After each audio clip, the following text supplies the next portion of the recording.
Andhra Pradesh high court మహిళల ఆస్తి హక్కులకు సంబంధించి ఒక అత్యంత కీలకమైన చారిత్రాత్మకమైన తీర్పిచ్చింది. భార్యకు ఆమె పుట్టింటి వైపు నుంచి అంటే తల్లిదండ్రుల నుంచి వారసత్వంగా వచ్చిన ఆస్తిపై భర్తకు ఎటువంటి చట్టబద్ధమైన హక్కులు ఉండవని న్యాయస్థానం స్పష్టం చేసింది.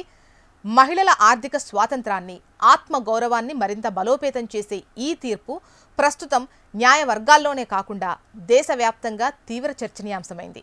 మహిళలు తమ ఆస్తిపై పూర్తి నియంత్రణ కలిగి ఉంటారని ఈ తీర్పు మరోసారి రుజువు చేసింది. ఈ కేసు హిందూ వారసత్వ సవరణ చట్టంలోని సెక్షన్ 15(2)A ఆధారంగా విచారణకొచ్చింది. భారతీయ న్యాయ వ్యవస్థలో ఈ నిబంధన చాలా ముఖ్యమైంది, ప్రత్యేకమైందని కూడా చెప్పొచ్చు. దీని ప్రకారం ఒక మహిళకు ఆమె తల్లి లేదా తండ్రి వంశం నుంచి వారసత్వంగా వచ్చిన ఆస్తి ఆమెకు సంతానం లేని పక్షంలో ఆమె మరణం తర్వాత కూడా తిరిగి ఆమె తండ్రి వంశానికి చెందిన వారికే అంటే పుట్టింటికే వెళ్తుంది. ఈ చట్టం యొక్క ప్రధాన ఉద్దేశం ఏంటంటే మహిళలకు పుట్టింటి నుండి వచ్చిన ఆస్తి భర్తకు లేదా అతని కుటుంబానికి అత్తగారింటికి వెళ్లకుండా నిరోధించడం అన్నమాట.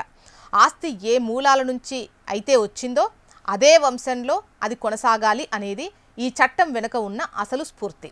ఈ తీర్పుపై దేశవ్యాప్తంగా ఉన్న న్యాయ నిపుణులు, మహిళా హక్కుల సంఘాలు హర్షం వ్యక్తం చేస్తున్నాయి.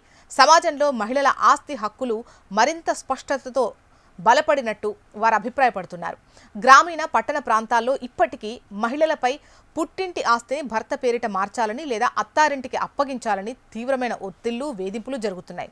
ఈ చారిత్రాత్మక తీర్పు అటువంటి ఒత్తిళ్లకు, బలవంతపు ఆస్తి బదిలీలకు అడ్డుకట్ట వేయడంలో కీలక పాత్ర పోషిస్తుంది.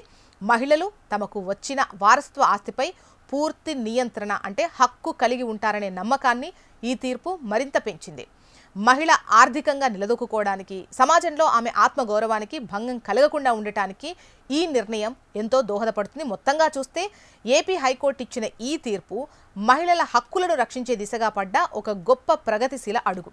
ఇది మహిళల ఆర్థిక స్వాతంత్రాన్ని పెంపొందించడమే కాకుండా కుటుంబాల్లో ఆస్తి కోసం మహిళలపై జరిగే అన్యాయాలను, వేధింపులను అడ్డుకోవడంలో ఒక మైలురాయిగా నిలుస్తుంది.